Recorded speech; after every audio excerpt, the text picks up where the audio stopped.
Hey, y'all. Follow me on this journey as God has instructed me and my family to move from my hometown, Cleveland, Ohio, to Dallas, Texas. And literally 5 months later, we were evicted. On October 18th, 2024, we were evicted. But I want to have a quick little side note moment. I want to say this for those who have seen the first video or the first two videos that I made, stating that what our circumstances are right now, and those who have texted me that I know or have messaged me and kind of was like, oh, I feel so sorry, so sad, or I'm so sad for you, or and it's like, I don't want you to be sad for me. I don't want you to be discouraged. This is a part of the plan that God had for me. I am at peace with it now. I wasn't at peace with it at first, but now I am at peace because I know that God has a greater plan for me. I know that God did not just bring me out here, me and my children out here to just leave us. So I need y'all to understand, and I want y'all to understand that I am at peace, and what I need from you the most, if nothing else, is to just continue to keep us in your prayers. So let me go ahead and get straight into this part of my journey, part one. If I kind of gave you an introduction in the last video, so go back and watch that one if you have not seen it. So basically, in August of 2024, that was the month that I could not pay my rent. But August 2024 was the month also that my oldest daughter was leaving to go off to school. I knew that the day that we were dropping her off to go to school, that I did not have the rent money, and I didn't know how it was going to be made, or how I was going to come up with it. But I did not want to worry my daughter with it, and I did not want to take away from her moment, because this is my oldest child. My baby is going to a HBCU. She's in an HBCU college, going to make something of herself. So I never wanted to take from her moment with my situation and what it was that we were going, that me and her younger siblings were facing. So I never told her anything. So we dropped her off at school, and then we went back home. Me and my younger we went back home, my younger kids. And as we went back home, I tried to come up with the rent, but there was nothing that I could do to come up with the rent. I was looking for resources on try to help with paying the rent, like community places, but the city that God has called me to has no resources, right? There was no help there, even, and then the outside. So let's just flag something for a second, right? Because she mentioned that she has a daughter basically graduating high school. And I wouldn't have guessed that. She does not look she doesn't look like she would have a daughter graduating high school about to go to college, right? She looks like she could be going to college, honestly. So what does that tell us? That tells me that she had a child very young. She probably had a child in middle school, high school, something like that. So she got started early. And in my opinion, I'm going to just be honest. When you have a child that young, you really get to see how that affects your life, ultimately your childhood, right? And I'm making the assumption, but I think we can pretty solidly go ahead and assume that she had a child very young, before she was 18. So you get to see how that impacts your life, and how basically you can't do things that the other kids around you are doing, right? Of course, you have help, so you don't have the full responsibility of it, but it definitely is going to be some responsibility that really a child shouldn't have to bear. But then she mentioned that she has some younger kids again, and somehow she's ended up in a situation where she's getting evicted, which that tells me that she wasn't financially stable to be able to carry this, especially on her own. And she's on her own. How, you got a child graduating from high school about to go to college, but then you've got some younger kids. So what type of assumption can we also make with that as well? That I doubt she's with the dude that she got pregnant with while she was young, and then she had some younger kids with him, right? Stayed with him all that time, and then it just so happens they're not together right now. So possibly we can divulge from that there also may be multiple other fathers, which is more common now. I think it's actually more rare when it is just one father, which is kind of crazy in today's society. But let's get back into it. Before we do, if you could like the video, I greatly appreciate it. Only takes a second, and it actually helps out more than you know. And also, if you could hype. Cities did not help the city that I lived in. And I was telling God, like, God, how could you do this? How could you bring me to a place where there is no help, right? But I do know that God makes ways in the wilderness, right? So I'm like, God, you brought us to this place. Like, how could you be allowing this to happen to us? I had no understanding, right? But now I understand, because I kept saying, why is this happening to me? Why are you letting this happen to me? And it is not happening to me. It is happening for me, because God has a greater plan. Let me just flag this real quick. Because if she's not with the father, I think we can kind of understand who was the problem here. I think we can, if they're not together, I think we can understand who the problem is already just from listening to her. Y'all got to really be listening.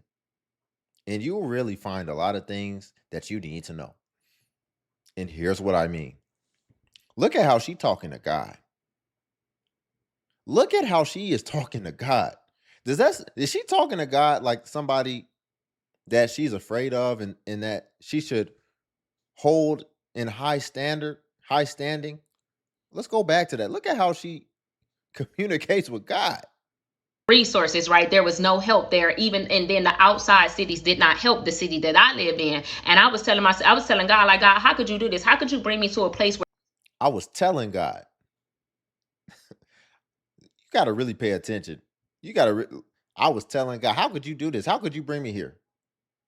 there is no help, right? But I do know that God makes ways in the wilderness, right? So I'm like, God, you brought us to this place. Like, how could you be allowing this to happen to us? I had no understanding, right? But now I understand, because I kept saying, why is this happening to me? Why are you letting this happen to God, you brought us to this place. Why are you letting this happen to me? Why is this happening to me? Because if you look at the caption, right? The caption says part one of how God instructed me and my kids to move from our hometown. So what another thing that this really shows, no accountability. She's trying to put it on God now. No accountability. So imagine you just being a man, a human being, trying to hold her accountable in some way, and she's blaming everything on you. As well as, if she don't respect God, how can she ever respect you?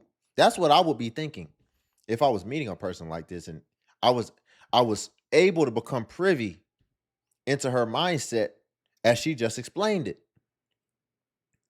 She no accountability, ma'am. You decided to do that. You have free will on this earth. You have free will, and you decided to make that decision, a horrible decision. Next thing you know, she's gonna be talking about, God, how could you get me pregnant? Ma'am, stop it. Please stop it. This is getting out of control. People are going unchecked for too long, and it's getting so crazy that they think they can blame it on God. And they can be like coming at God like he's your baby daddy or something. Like you can just talk to God crazy.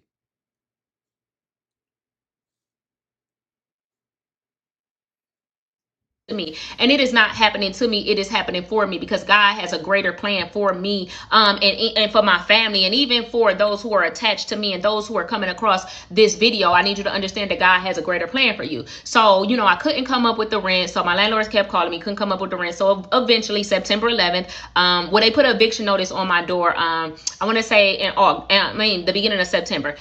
They don't waste no time out here in Texas to take you to court, baby. September, I got the notice on my door the beginning of September 11th, I had to be in court. I was hoping and praying that God was going to show up, to make the way to where I did not have to go to court, because the eviction notice was only for August rent.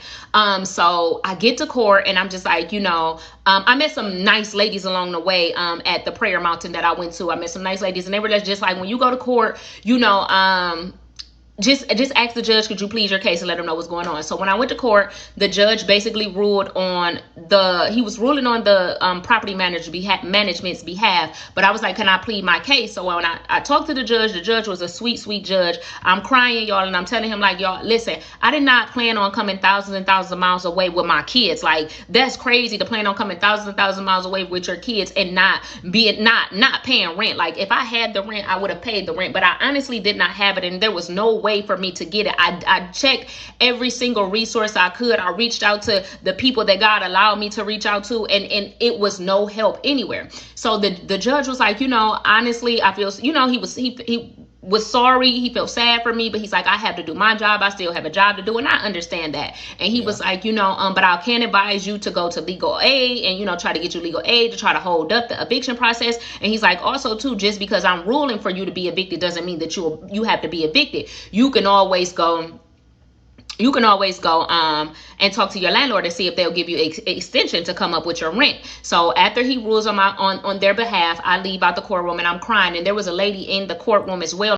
So let's just listen. Let's just be fair too. Let's be fair. You go to court. Let's lay this situation out the way it was explained to us. She went to court. She said, "Listen, I didn't have no intention of not paying the rent. If I had the money, I would pay the rent. It wasn't my intention. I'm not trying to do this. I didn't move all the way out here to not pay the rent. It wasn't my intention." But they still don't have the money in their hands, ma'am. Intention is all good and dandy, but they don't have the money. And then it's like you're still going to be trying to stall it, right? You're trying to get advice and aid on how to stall things, knowing that you ain't been paying. So are you going to stall it and then be paying concurrent now for what you owe? No.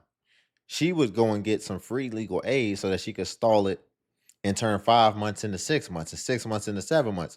If she could have it her way and she could go the full 12 months and not pay these people their rent, she would do it. I wanted to lay that out because she has kids. So I want to lay this out to the audience. Who thinks that if one of her baby fathers or her baby father gave this same story in court to the judge about why he couldn't pay child support, who thinks that she would be understanding of that? Do you think she would be understanding of that she would hear it? Let's just say the baby father said, the reason I haven't been able to pay is because the Most High told me to instructed me, right? Because that's what her thing says, instructed me. He instructed me to leave my job and go to another job, and then it didn't work out, and they fired me. And that's why I didn't intend to not pay 5 months, but what can I do? How can I stall this? Who thinks that she would hear that and like accept that and understand that? But here you find yourself in that position and you expect somebody to do that for you.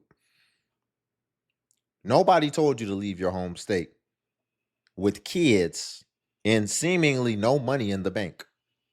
Do you think this is Hollywood and you're just gonna leave your state and then go to Hollywood and become uh Michael Michael B. Jordan or something? That was a horrible decision, and you don't get to just try to put it all on another external force. That was your actions, ma'am. That was your choice ultimately that you chose to make, and it was a bad one. You don't just up and leave somewhere. It sounds like she probably had more family, more support in Cleveland, but she decided to move to Dallas, right? Probably wanted to be in a more of a city, right? A metropolitan city. And now we find that it was the wrong decision. And you don't have anyone to blame but yourself. Go you can always go and talk to your landlord and see if they'll give you extension to come up with your rent. So after he rules on their behalf, I leave out the courtroom and I'm crying. And there was a lady in the courtroom as well, and she was taking her tenants to court, to eviction court. She followed me out and she was crying and she was like, it just hurts my heart to see this happening to you and your kids. She ended up trying to give me some information on some places that has helped some tenants of hers pay rent, but I reached out to those people, and because it was in the city that I live in, they didn't help. So she was like, she did give me that information, and she also gave me her email address, for us to keep in contact. So after I finished talking with her, my landlord came up to me, and my landlord was like, I really don't want to kick you out, this and the third. He's like, I'll give you an extension, a 10-day extension, which meant until September 21st to try to come up with the rent. So he gave me the grace, and I was grateful for the grace. But one thing I need us to understand is people, if we're going to give people grace and we're going to give people extensions, let's give them a moment to try to figure it out, y'all, because he was on my butt. Even though he gave me me grace. He was on my butt, hounding me down, calling me from the first thing in the morning to the last thing at night, texting me day in and day out, popping up at my house. It was like I had no peace, and I didn't even have any clarity to even be able to think of another way to try to come up with money. But I was grateful for the grace that he gave me. So of course September 21st came around, and I still did not have the rent. And y'all, he was on my heels. He was on. Look at this, man. Look at this. So this man done gave you grace. He done gave you F your peace. You wouldn't have had those 10 days had he not given to you. You talking about peace. He was still generous, and you owe him dang near 6 months of rent, half a year of rent. And he was still generous. And you want to sit here and pick apart something that he's still wrong for? Because we can do that all day with you if we want to pick flaws apart. She want to pick apart the one little thing that he didn't do. It's like you have to be perfect out here when she's clearly not. How you got these high standards of other people of how they should operate and how they should act? How about you just accept that maybe he's a little flawed too, but you owe him all this money? And I would say his character is much better than yours, because I don't think if you were in that situation, you would give grace. We can take it back to the child support example. I don't think you would give another 10 days to come up with it if they said, do you want us to just go ahead and take action and do something about it? Stop it. Be grateful. It's everybody else's fault. And everybody, oh my goodness. My butt. And it's like, if I had it, I would have paid it. There's no way. So now of course I'm behind August rent, but now it's September 21st, so now I'm behind September's rent. So of course, I'm praying and I'm fasting. I'm going on 3-day dry fast, no food, no water. I'm standing in God's presence. I'm asking God, like, God, how could you be allowing this to happen to me? You could have let me be evicted at home. Like, why would this be going on? Like, and y'all, I think I said it earlier. At that moment, I thought that it was happening to me, but now I get it that it was happening for me. So, I just was so confused. So of course October 1st comes, so now it's October 1st, so now I'm behind on October's rent. And I pull up at home and I have a notice on my door saying that basically I have until the 18th of October to get out. I'm still believing that God is going to come through, right? I ain't packed nothing. I'm just knowing, like, God, I know you ain't bring us out here for this to happen to us. I know this ain't what you brought us here for. So of course I didn't pack. I'm still just hoping and believing that God is going to come through. So basically, let's just keep getting moving. On October, You ain't believing.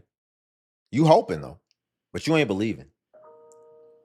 It's very clearly outlined as far as how that's supposed to be done. It's very simple. Faith without works is finito. Because all the work that I'm hearing her say, she said she did a dry fast and she's just praying and hoping. What are you practically actually doing? That is yet to still be uncovered. As far as what is she actually doing to turn this around? Hoping and praying, that's not enough. What are the action steps you're doing? I hope she explains that. 17th, that was the day before the 18th. We had to be out by 8 a.m. I'm just like so defeated. I'm discouraged, but I'm still not giving up on God, but I'm kind of getting hopeless. So I go and I'm just laying in my bed, because at this point I'm like, we just gonna pack up a few things, because we don't have no money to put nothing in storage. We don't have money for a moving truck. We don't even have money to go anywhere. We just gonna pack up our stuff, the little stuff, and we just gonna go. I don't know where we were going to. I'm like, it don't make sense to go back home. I know it's so much easier to say to go back home, but it don't make sense to go back home, and then it don't make sense to stay. And I don't even know if that makes sense, but I'd rather stay and push forward and see what's on the other side, because I know that God has something great for me and my family on the other side, and not just even me and my family, but for the kingdom and those who are going to see this video. So I laid in my bed and I'm discouraged, and somehow my neighbor pops up on my spirit. I thank God for my neighbor. My neighbor plays a big role in this, and I'm gonna share about her as this journey goes on. So I text her and I say, hey, we're getting evicted. If we have things in here, if there's some things that you want to come and pick through and get, before they put it out on the line, you could come and get it, because we don't have bad stuff. We had good stuff, nice stuff. So I'm like, you could come and get it. So after that, I go upstairs and I start going through my kids' stuff to pack up their things and telling them to pick what they need to pick, and then we're having their talk, and they're crying and this and that and the third, and I'm crying, and then I hear a ring at the doorbell, and it's my neighbor. And as soon as I open up the door, she opens up her arms and reach out, and she gives me a hug, and then she says, "What are we doing?" She said, "Because Rhonda, we not losing hope. We're not losing hope." And I'm like, I don't know. At this point, I just feel hopeless. I just feel so hopeless. She said, "Rhonda, we're not losing hope." She's like, "I've been there before. I've been homeless for a year with my 3 children." She's like, "We're not losing hope." She said, "So what are we doing?" And I'm like, I don't know. We just gonna leave everything. And she's like, "No, no, no. We're going to pack this stuff up." She said, "I don't have money to offer you, but I have a garage to offer you. So we're gonna pack this stuff up. We're gonna pack your house up, and we're gonna put the stuff in the garage, and then that way." And she said, "And better yet, we can sell it." She said, "Because it's better for us to sell it, and you get money to be able to pay for a night stay or pay." Let me ask y'all a question, right? Let's divert for a second. The question I want to ask is, what are you all's opinion as far as crying in front of your kids about like life situations going on, and basically making them privy, like kids, because she mentioned that she has small children, making small children privy to your adult problems that they can do nothing to help, they can do nothing to salvage. Funny enough, some parents actually think they can do some things to help and salvage. And what I mean is, I've run across situations where parents will like try to use their children to buy sympathy by telling them to cry in certain situations. But what are your thoughts as far as sitting here crying in front of your children, basically showing them that, something catastrophic is going on, and now they're in it and they're crying with you, and they feel like things are hopeless, but they really don't have any idea what's going on. They for all because Are you letting your kids know we're about to get evicted? Like we're about to end up on the street? Because I think it's dang if you do, dang if you don't.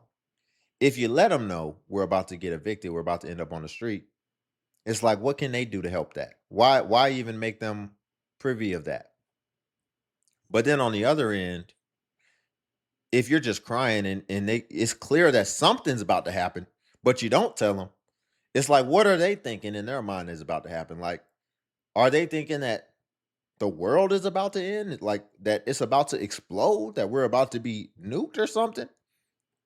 I think both is wrong. And I think that my personal opinion is, as a parent, you need to be able to shield your kids from that. That is part of your responsibility. Shield your kids from adult problems, because especially if you had a childhood and you didn't have to worry about adult stressors and problems.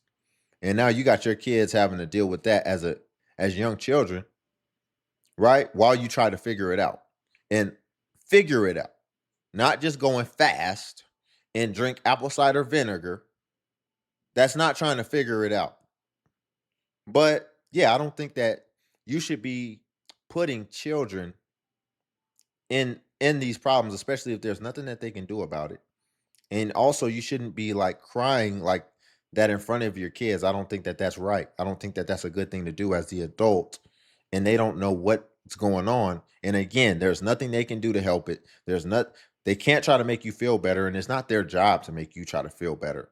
Ultimately, I think that's wrong, and I think that's a little bit abusive, and I think it's also negligent, in my opinion, because she wouldn't do that at her job. You wouldn't listen if you were at your job. You would be able to hold it together. You wouldn't, because I haven't heard anything about a job in this story at all, or trying to get one. But if you were at one, right, you wouldn't be on a call with a customer and then just and then just lose it and start spilling on that customer. You would be able to hold it together. I feel like you need to be able to do that for your kids as well. I feel like that's part of your job.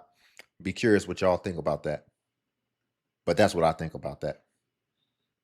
for gas for your car versus leaving it here and allowing some complete strangers to get it and they make money off of it and you get nothing. So she literally helped me pack up my house and put everything into her garage. She started taking pictures of everything in my house and started putting it on Facebook Marketplace, and that is how I was able to cover the first 5 nights of my stay in an Airbnb, and then even the nights that some of the nights that I have now in the extended stay that we are staying in right now. But she ended up taking pictures of everything, and then she was like, I'm going to contact our city and see if we have to have a permit to have a garage sale, because we're going to have a garage sale as well. So that night she's like, I'll be back at 6 o'clock in the morning and we're going to get this stuff going. We're going to continue to pack up and take everything out of here. She's like, Rhonda, you have to put your pride down. You got to put your ego down. And I'm going to talk to y'all about that too on the next video about pride and ego, because I knew that that was God telling her to tell me that, because sometimes that is an issue that we have. I know that's one of my issues and I want God to tear that down. So this was part one of. Didn't I tell you? Didn't I tell you she's got like this ego to where she can try to be talking to God crazy and acting like you ain't do what I expected you to do. You told me to come down here. Why you haven't marked out the path? Why you have me struggling like this, God? That's how she's coming at the Most High. And because really put this in a perspective. A stranger that knows that you're in a life or death situation. Not, I wouldn't call it life or death, but that knows that you're in a very volatile situation, was bold enough to say, like, you got a lot of ego, you got a lot of pride, you need to put that aside. In today's day and age, that's really a dangerous thing to do when you really think about it. To call somebody out like that, especially while they're in a circumstance where they're about to like lose everything. Why do you think she did that? She probably did it because it was just so apparent. It was just so obvious, and she just had to do it. It was just in her heart to call it out because she knew like this is what's holding you back. Notice what the neighbor did. The neighbor basically came and just did all the things she wasn't doing. She's like, you just sitting here fasting and all this. You know they're about to put this stuff on the street, and you don't have nowhere to take it. Sell it. You on Facebook and TikTok. And she's like, ma'am, get on the marketplace on Facebook and sell some of this stuff so you can actually get some money because you're not working. Waiting for things to be done for you. And now some stranger had to come and basically she got off work and then had to come do another job, the job that you had all this time to be doing, but hadn't been doing. Again, faith without work. She's not doing any work. She's not doing anything. She's just sitting waiting for something. And this is going to be a problem down the line because this extends far worse than just logistical circumstances. This is the way that she operates. She's just waiting for something to happen, waiting for someone to do something or something to do something for her. And she doesn't see a problem with that. And she has kids that she has to be responsible for, but she doesn't want to actually have to do anything practically and actually. So we're going to leave it there for today. It's a lot we can extract from this. The main thing that I want to extract from this is you don't get to just be sitting on your hands not doing nothing. That's the greatest way to show that you don't have faith because you're not even working towards nothing ultimately. So I think that's the biggest takeaway. I think that's the biggest takeaway. If you don't get moving, nothing's going to happen. If nothing's happening, nothing's going to happen. It's just that simple. So we'll leave it there for today. If you could like the video, I greatly appreciate it. Only takes a second and it actually helps out more than you know. And also, if you could hype the video. Hype is a new feature that YouTube offers where it helps smaller content creators like myself. And basically, when you hype, it actually pushes us to the extent that it pushes the larger content creators. So you just press the hype button, then it shows the points. And since I am a smaller content creator, we actually get more points per hype. And it was designed for smaller content creators. And that's why we get more points when you hype. And then also Patreon's link below if you want to see self-improvement content as well. But until then, I'll catch you in the next video.